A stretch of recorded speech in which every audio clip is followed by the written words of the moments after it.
வணக்கம், welcome to Chitra Murali's kitchen.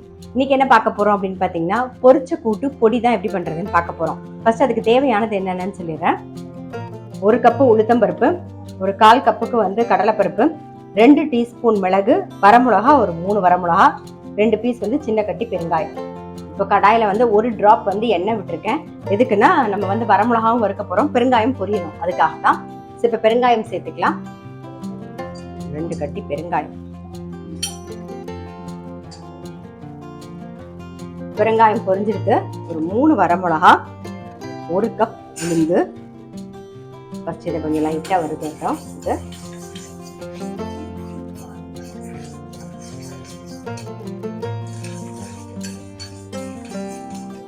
இப்போ நம்ம கடலைப்பருப்பையும் சேர்த்துடலாம்.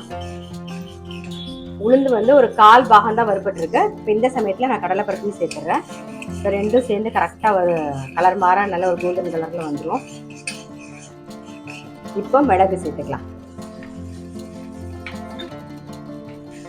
எல்லாம் நல்லா வறுபட்டுருக்கு. நான் ஆஃப் பண்ணிடுறேன்.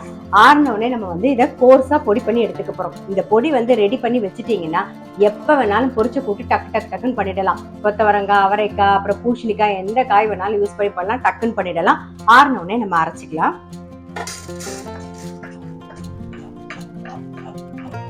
நல்லா ஆறிடுத்து மிக்ஸி ஜார்ல மாத்தியாச்சு. இப்ப கோர்ஸா அரைச்சு எடுத்துன்னு வந்துடலாம்.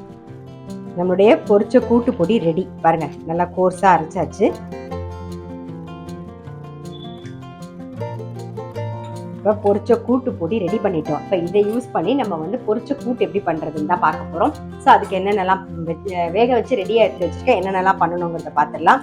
நான் இந்த கரண்டியில 1 கரண்டி தோரம்பருப்பு எடுத்திருக்கேன். தோரம்பருப்பை வேக வச்சு ரெடியா எடுத்து வச்சிருக்கேன். மஞ்சள் பொடியும் போட்டு பெருங்காயம் போட்டு வேக வச்சு ரெடியா இருக்கு.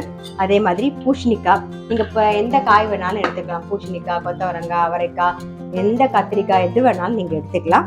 நான் பூசணிக்காய் எடுத்திருக்கேன். பூசணிக்காயிலையும் கொஞ்சம் மஞ்சள் பொடி போட்டு கொஞ்சமா உப்பு சேர்த்து வேக வச்சு அதுவும் ரெடியா எடுத்து வச்சிருக்கேன். இப்போ என்ன பண்ண போறோம்னு பார்த்துடலாம். பூசணிக்காய் வெந்து ரெடியா இருக்கு.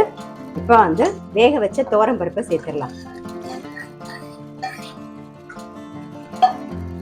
இது கூடவே நம்ம பொரிச்ச கூட்டுக்கு பொடி ரெடி பண்ணி வச்சிருக்கோம் இல்லையா, அதையும் சேர்த்துடலாம். நான் பூசணிக்காய் வேகும் போதே உப்பு போட்டுட்டேன், அதனால உப்பு கரெக்டா இருக்கும். அதனால இப்போ உப்பு எதுவும் சேர்க்க வேண்டாம்.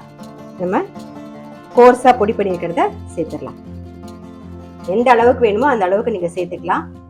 இதுக்கு தேங்காய் வேணுங்கிற அவசியம் இல்லை. தேங்காய் இருந்தா சேர்த்துக்கலாம், இல்லைனாலும் ஒன்றும் பிரச்சனை இல்லை. நம்ம பொடி பண்ணி வச்சிருந்த பொடியை சேர்த்து நல்ல ஒரு கொதி வந்தாச்சு.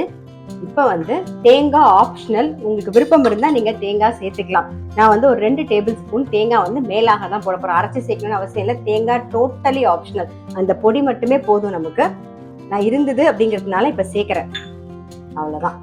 இதுக்கு மேலாக ஒரே ஒரு ஸ்பூன் தேங்காய் எண்ணெய் விட்டுக்கலாம். அவ்வளவுதான், தேங்காய் எண்ணெய் ஒரு ஸ்பூன் விட்டாச்சு. ரொம்ப டேஸ்டா இருக்கும். நல்ல சுட சாதத்துல நெய் விட்டு பெசஞ்சு சாப்பிட்டீங்கன்னா ரொம்ப நல்லா இருக்கும். அதே மாதிரி சப்பாத்திக்கும் ரொம்பவே நல்லா இருக்கும். இப்படி இல்லை நீங்க வெத்த குழம்பு இல்லைன்னா மிளகு குழம்புலாம் பண்றோம் இல்லையா, அது கூட தொட்டுன்னு சாப்பிட்றதுக்குமே ரொம்ப டேஸ்டா இருக்கும். காம்பினேஷன் ரொம்பவே நல்லா இருக்கும். எதுவும் இல்லைன்னா இது மட்டும் போதும். இது கூட நீங்க வேணும்னா ஒரு காரக்கறி பண்ணிக்கலாம், இல்லைன்னா அப்பளமோ வடாமோ எதையும் வச்சு டக்குன்னு சாப்பிட்டு போயிடலாம். ரொம்ப நல்லா இருக்கும். இந்த பக்கம் தேங்காய் எண்ணெய் நல்லா காஞ்சிடுது. கடுகு, உளுத்தம்பருப்பு,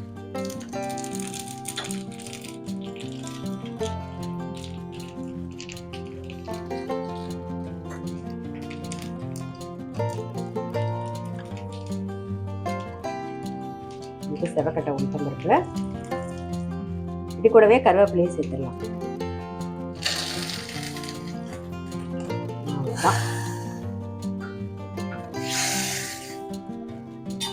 ஆஃப் பண்ணிடுவோம்.